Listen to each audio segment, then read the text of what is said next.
कायद्याच्या अंमलबजावणीमध्ये हस्तक्षेप करायचा नव्हता असं अजित पवार यांनी म्हटलंय। त्या ठिकाणी परिस्थिती शांत राहावी आणि ती अधिक बिघडू नये याची काळजी घेण्याचाच हेतू होता।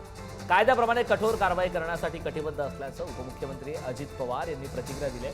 महिला अधिकाऱ्याला दम दिल्याचा व्हिडिओ हा मोठ्या प्रमाणात व्हायरल झाला।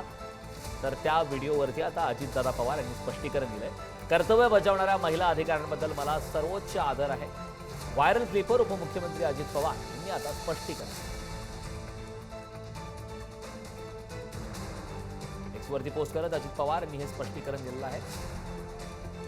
कायद्याच्या अंमलबजावणीमध्ये हस्तक्षेप करायचा नव्हता असं अजित पवार यांनी। त्या ठिकाणी परिस्थिती शांत राहावी आणि ती अधिक बिघडू नये याची काळजी घेण्याचा हेतू होता असं सुद्धा सांगितलं।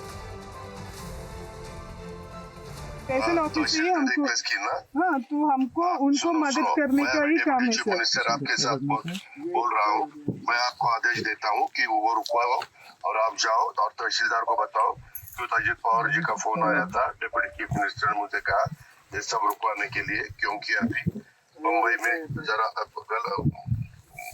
मुंबई का उपमुख्यमंत्री अजित पवार यांची पोस्ट आहे। कुरडू गावात परिस्थिती शांत राहावी आणि ती अधिक बिघडू नये याची काळजी घेण्याचाच माझा हेतू होता। पोलीस दलांबद्दल तसंच धैर्यानं आणि प्रामाणिकपणे आपलं कर्तव्य बजावणाऱ्या महिला अधिकाऱ्यांबद्दल मला सर्वोच्च आदर आहे। माझ्यासाठी कायद्याचं राज्य हेच सर्वात महत्त्वाचं आहे। मी पारदर्शक प्रशासकीय कारभारासाठी आणि बेकायदेशीर वाळू माती खडक उपशासह प्रत्येक बेकायदेशीर कृती संदर्भातलं हे कृत्य होतं। मी स्पष्टपणे सांगू इच्छितो की माझा उद्देश कायद्याच्या अंमलबजावणीमध्ये हस्तक्षेप करण्याचा नव्हता असं सुद्धा स्पष्टीकरण अजित पवार यांनी। अजित पवारांची ती बोलण्याची स्टाईल आहे असं सुनील तटकरे यांनी म्हटलं। अजित पवार चांगलं काम करणाऱ्या अधिकाऱ्यांवर वाईट बोलत नाहीत अशी सुद्धा प्रतिक्रिया तटकरे यांनी दिली। तर व्हायरल ऑडिओ क्लिपवर तटकरेंकडून आता सारवासारव करण्याचा प्रयत्न सुरू असल्याचं सुद्धा पाहायला मिळालं।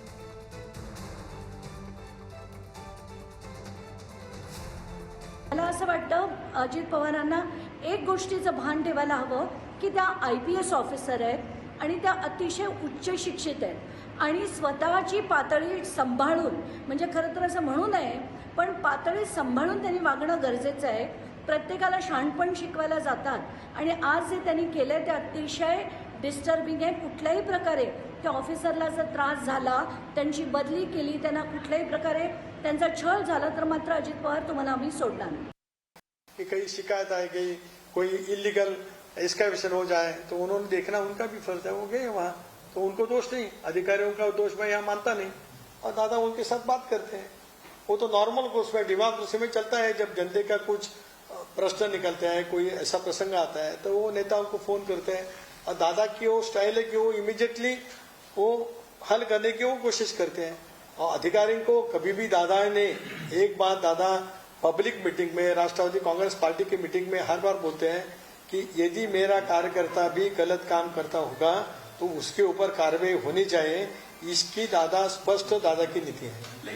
पूजा खेडकरने ज्या पद्धतीने दिव्यांगांचा लाभ लाटला त्या पद्धतीने अंजना कृष्णाची काही पोस्टिंग झाली आहे का अशी शंका मला आहे। केंद्रीय लोकसेवा आयोगाकडे मी स्वतः पत्राद्वारे अशी विनंती केलेली आहे की अंजना कृष्णा ह्या मॅडमच्या सगळ्या कागदपत्रांची फेर तपासणी करा आणि जर नियमबाह्य निवड प्रक्रिया राबवल्या गेली असेल किंवा याच महिलेच्या अशा पद्धतीच्या वागण्यानंतर असं लक्षात येतं की धाकधपट करून जर अशा या महिलेने फर्जी कागदपत्र ठेवून अशा परीक्षा उत्तीर्ण केल्या असतील तर चौकशी झाली पाहिजे असं पत्र मी UPSCला म्हणजे अर्थातच केंद्रीय लोकसेवा आयोगाला लिहिलं आहे।